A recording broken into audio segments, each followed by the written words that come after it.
খালি ঘরের ভিতরে খাটের উপরে ছটফট করতেছে, কখন আসবে তার ভালোবাসার নাগর।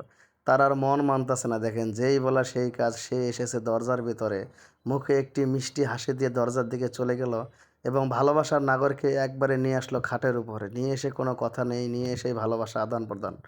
কারণ সে চাচ্ছে যে একেই বলে ভালোবাসা। কারণ স্বামী এখন গিয়েছে অফিসে, বাড়ি হচ্ছে ফাঁকা। এই ফাঁকা বাড়িতে ভালোবাসা আদান প্রদান করবে সেই প্রেমিকের সাথে। দেখেন, যেই বলা সেই কাজ। প্রেমিকও আর দেরি করতে চাচ্ছে না, কারণ কথায় আছে দেরি করলেই যে কেউ দেখলে ভেজাল আছে। এসেই কিন্তু শুরু করে দিয়েছে ভালোবাসা।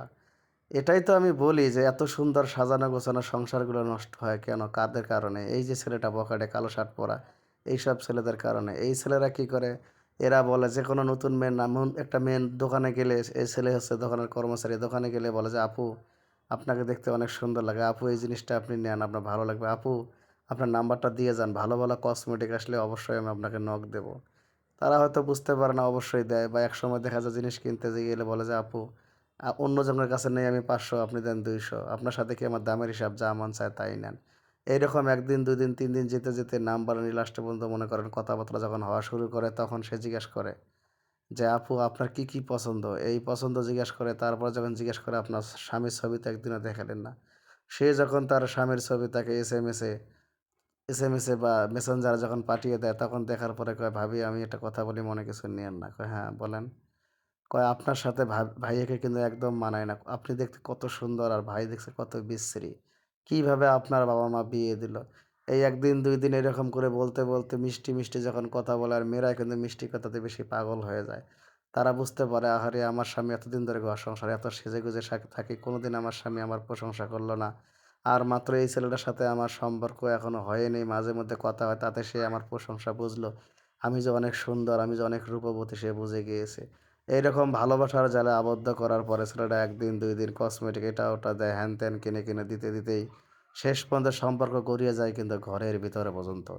দেখেন, আজকে হচ্ছে সেই দিনটা। ছেলেটা কিন্তু মেয়েটাকে বলেছে যে ভাবি আমি কিন্তু আপনাকে ছাড়া থাকতে পারছি না, আমি কিন্তু আপনাকে দেখবো এবং আপনার কাছে যাবই। তো আপনারা একটা জিনিস কথা সবসময় মনে রাখবেন যে একটা ছেলে একটা বাড়িতে কখনো কিন্তু ওই দেখা করার উদ্দেশ্যে আসে না, সে কিন্তু অন্য কোনো মতলব নিয়ে আসে। ঠিক এই ছেলেটা কিন্তু এসেছে। আর এইদিকে এই মেয়েটা যখন এই ছেলেটার সাথে প্রেমের ভালোবাসার আদান প্রদানে যে কথাবার্তা বলতেছে, এই জিনিসগুলো কিন্তু তার স্বামীর কানে একটু হলে এসে গেছে। কারণ একটা স্বামী একটা বউকে হয়তো বাড়িতে রেখে অফিসে যায়, অফিসের কাজ করে শুধু বউকে খুশি করার জন্য, সংসার ঠিক রাখার জন্য, পরিবারের সবাই যেন ভালো চলতে পারে, এই জন্য অক্লান্ত পরিশ্রম করে। আর এদিকে এই বউগুলো মনে করে যে আমার স্বামী আমাকে সময় দেয় না। কিন্তু স্বামী ঠিকই অফিস থেকে এসে বুঝতে পারে যে আমার বউয়ের মন সব কিছু কেমন যেন এলোমেলো। কারণ স্বামী যখন অফিস থেকে আসে, বউ তখন ছটফট করে, কারণ বিভিন্ন অন্যজনের ভালোবাসার মানুষ ফোন দিয়েছে, কোথায় গিয়ে কথা বলবে, কোথায় গিয়ে ফোনটা লুকাবে। তো এই জন্য আমি বলি ভাই, একটু হলে আপনাদের বউকে সন্দেহ করেন না, করার দরকার নেই। একটু হলে আপনার বউয়ের ফোনটা চেক করবেন।